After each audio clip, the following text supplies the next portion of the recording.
क्या आप जानते हैं कि आजकल एक बड़ा सवाल तेजी से वायरल हो रहा है। संविधान डॉक्टर बाबा साहब अंबेडकर ने लिखा या BN राव ने? बहुत लोग उलझन में हैं, पर आज की वीडियो में आपको मिलेगा इसका सारा सच। हम दिखाएंगे कि किसने रात दिन मेहनत की, कितने संघर्ष और आंसू झेले, और आखिरकार किसकी सोच और दृष्टि ने पूरे भारत के भविष्य को बदल दिया। संविधान केवल कागज का दस्तावेज नहीं था, यह समानता, न्याय और दबे कुचले लोगों की आवाज बन गया। तो चलिए जानते हैं संविधान किसने लिखा और क्यों। अंबेडकर को हमेशा संविधान का असली निर्माता कहा जाएगा। सन 1946 देश आजादी के मुहाने पर खड़ा था। ब्रिटिश राज की नींव हिल चुकी थी और हिंदुस्तान अपने पैरों पर खड़ा होने का सपना देख रहा था। पर एक सवाल हवा में तैर रहा था, आजादी के बाद इस देश को चलाएगा कौन और किन नियमों से चलेगा। दिल्ली के संविधान सभा भवन में पंखों की आवाज के साथ सैकड़ों चेहरों के बीच एक शख्स बैठा था, शांत, गंभीर और विचारों से भरा। वो थे डॉ. भीमराव अंबेडकर। उनकी आंखों में न कोई भय था, न अहंकार। बस एक बात साफ थी, अगर देश को एकता चाहिए तो उसे समानता का कानून चाहिए। सभा की दीवारों पर इतिहास लिखा जा रहा था, लेकिन तभी एक और नाम बार बार सुनाई देता, BN राव। वो संविधान सभा के संवैधानिक सलाहकार थे, एक तेज दिमाग वाले अफसर जिन्होंने ब्रिटिश कानूनों का गहराई से अध्ययन किया था। कई लोग कहते थे राव ने संविधान का ड्राफ्ट बनाया, अंबेडकर ने बस उस पर हस्ताक्षर कर दिया। पर सच्चाई इससे कहीं गहरी थी। BN राव की भूमिका सलाहकार, निर्माता नहीं। राव ने ब्रिटिश, अमेरिकी और आयरिश संविधान का अध्ययन किया था। उन्होंने संविधान की रूपरेखा पर कुछ नोट्स तैयार किए, जिनमें उन्होंने सुझाव दिए कि भारत में कैसी संसद होनी चाहिए, राष्ट्रपति के अधिकार क्या हों, न्यायपालिका की स्वतंत्रता कैसे बनी रहे। पर ये सिर्फ सलाहें थीं। उनका काम था संविधान सभा को कानूनी दिशा दिखाना, ना कि उसका अंतिम मसौदा तैयार करना। वास्तविक निर्माण, संरचना और अर्थ की आत्मा, ये सब अंबेडकर के हाथों में था। अंबेडकर का प्रवेश संविधान सभा के वास्तुकार के रूप में जब 19 अगस्त 1947 को संविधान प्रारूप समिति ड्राफ्टिंग कमेटी बनाई गई, तो उसके अध्यक्ष के रूप में चुने गए डॉ. भीमराव अंबेडकर। यह कोई संयोग नहीं था, सभा में सभी सदस्यों को मालूम था अगर कोई व्यक्ति है जो हर वर्ग, हर जाति, हर धर्म के अधिकारों की रक्षा कर सकता है, तो वो अंबेडकर है। उनकी कलम सिर्फ स्याही से नहीं, अनुभव और आंसुओं से लिखती थी।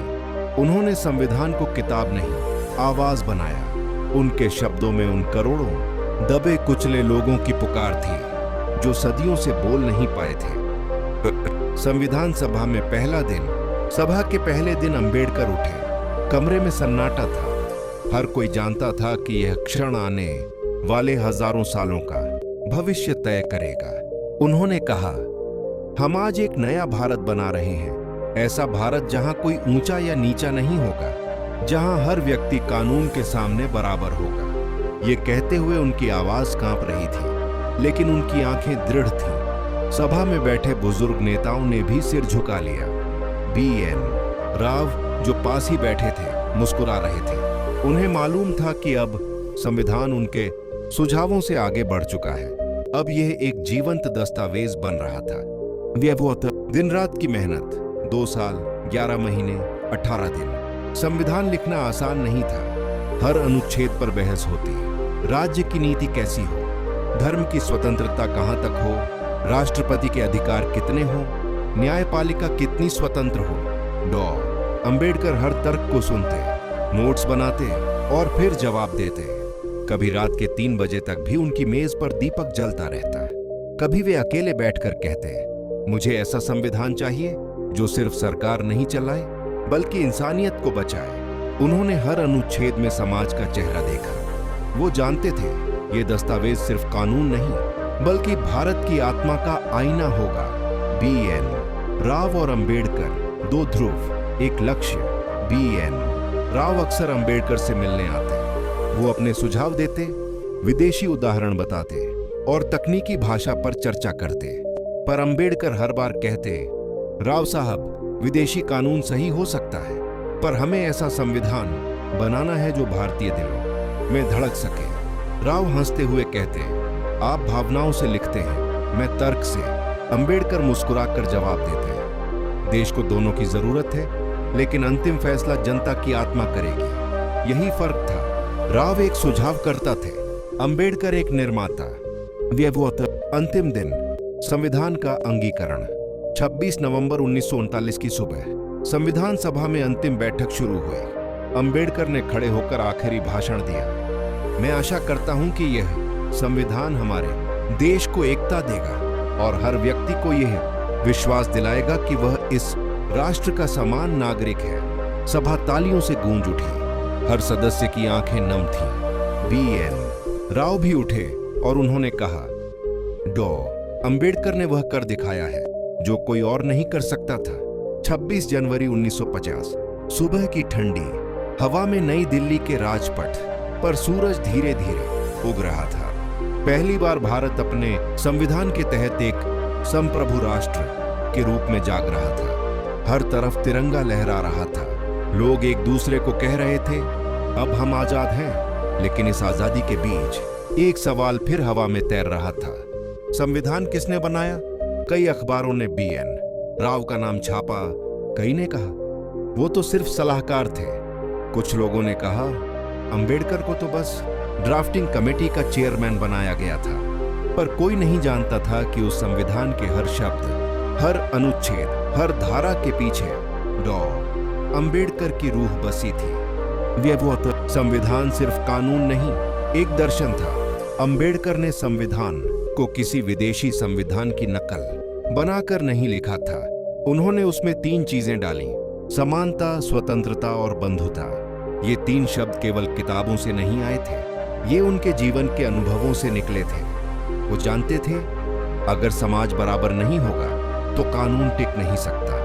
अगर इंसान आजाद नहीं होगा तो लोकतंत्र अधूरा रहेगा, और अगर बंधुता नहीं होगी तो आजादी टूट जाएगी। BN राव ने कानूनी ढांचा दिया था, लेकिन उस ढांचे में रूह फूंकी थी अंबेडकर ने। कुछ लोगों की कोशिश सच्चाई को मोड़ने की।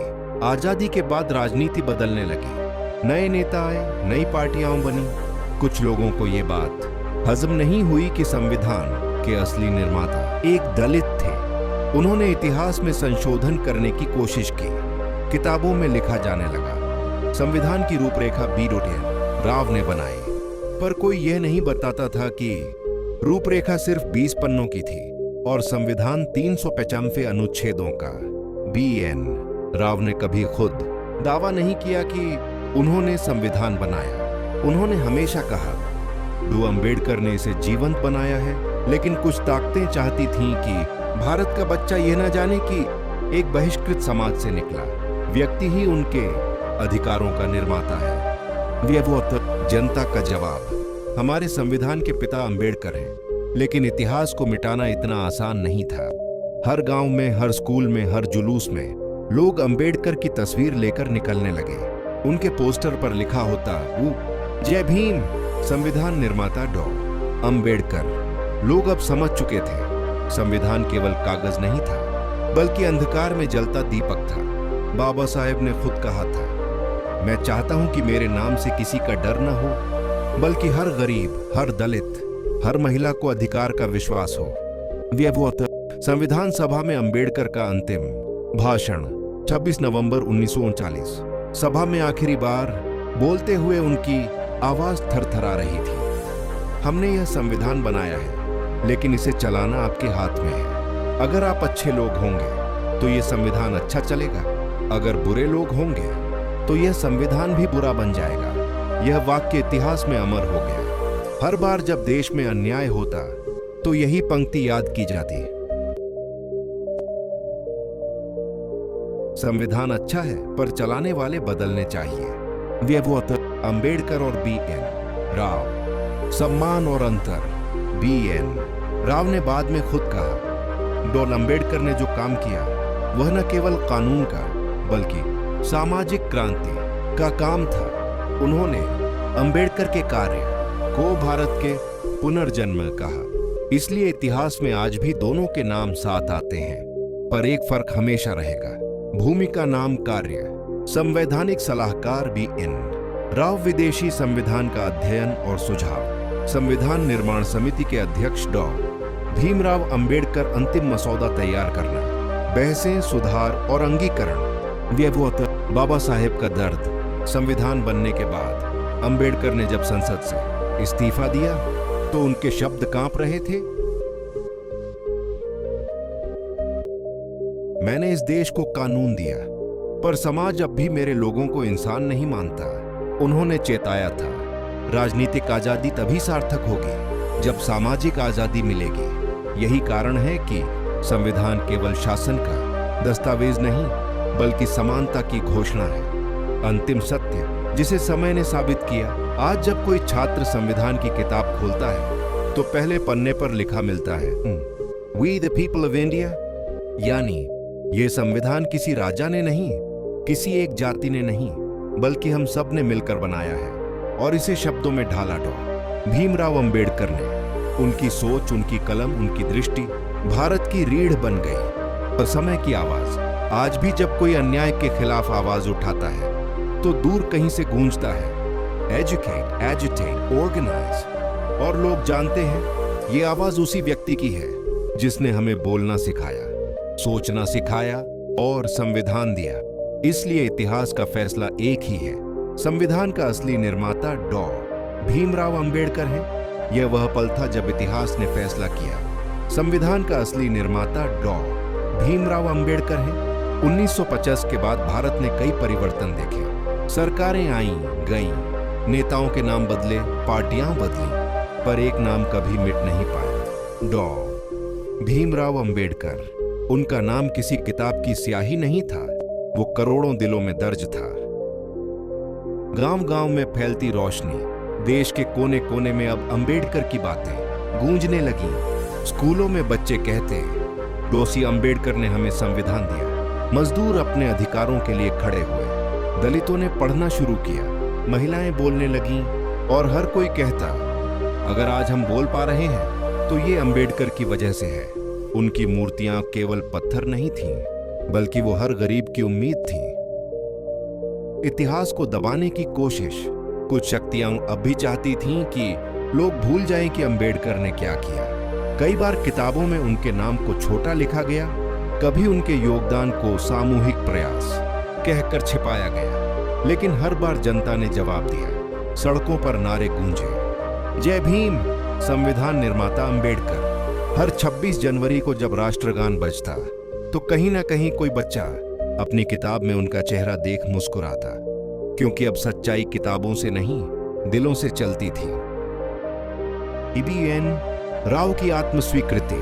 सालों बाद जब कुछ इतिहासकारों ने BN राव के नोट्स और पत्र प्रकाशित किए तो उसमें एक पंक्ति लिखी मिली, डॉ. अंबेडकर का योगदान केवल कानूनी नहीं था, बल्कि उन्होंने इस संविधान में भारत की आत्मा रख दी है। यह वह प्रमाण था जिसने हर विवाद को समाप्त कर दिया। BN राव ने कभी दावा नहीं किया कि उन्होंने संविधान बनाया, क्योंकि वो जानते थे संविधान केवल लिखा नहीं गया था, महसूस किया गया था। अंबेडकर का अंतिम संदेश। 1956 में नागपुर की धरती पर लाखों लोगों के सामने जब बाबा साहेब ने बुद्ध धर्म ग्रहण किया तो उन्होंने कहा, मैंने कानून बनाया, पर अब मैं चाहता हूं कि इंसानियत का धर्म जगे। वो जानते थे कि संविधान तभी जीवित रहेगा जब समाज में करुणा, समानता और प्रेम रहेगा। उन्होंने कहा था, मेरा धर्म वही है जो इंसान को इंसान समझे, और यही संविधान की असली भावना थी, समानता। आज का भारत अंबेडकर के सपनों का भारत। आज जब कोई दलित बच्चे को स्कूल में छात्रवृत्ति मिलती है, जब कोई महिला पंचायत की प्रमुख बनती है, जब कोई गरीब अदालत में अपने अधिकार के लिए खड़ा होता है, तो कहीं ना कहीं डॉ. अंबेडकर की आत्मा मुस्कुराती है, क्योंकि वो जानते हैं मैंने जो बीज बोया था अब वो पेड़ बन चुका है। समय का फैसला, इतिहास ने अब अपना निर्णय दे दिया है। बीएन राव एक महान सलाहकार थे, पर संविधान के असली निर्माता, उसके वास्तुकार, उसके आत्मा निर्माता डॉ भीमराव अंबेडकर ही हैं। उनकी कलम ने भारत को नया जन्म दिया। उन्होंने कहा था, मैं उस दिन को पवित्र मानूंगा जब इस देश में कोई ऊंचा या नीचा नहीं रहेगा। और आज हर 26 जनवरी, हर 14 अप्रैल हर व्यक्ति के दिल से निकलता है, जय भीम। संविधान निर्माता को नमन किए। अंतिम पंक्तियां, समय से परे एक सच्चाई। संविधान की किताबें पुरानी हो जाएंगी, सरकारें बदलती रहेंगी, लेकिन इतिहास हमेशा यही कहेगा, अगर भारत को संविधान मिला तो वह कानून से नहीं, एक व्यक्ति की दृष्टि से मिला, और वह व्यक्ति था डॉ भीमराव रामजी अंबेडकर।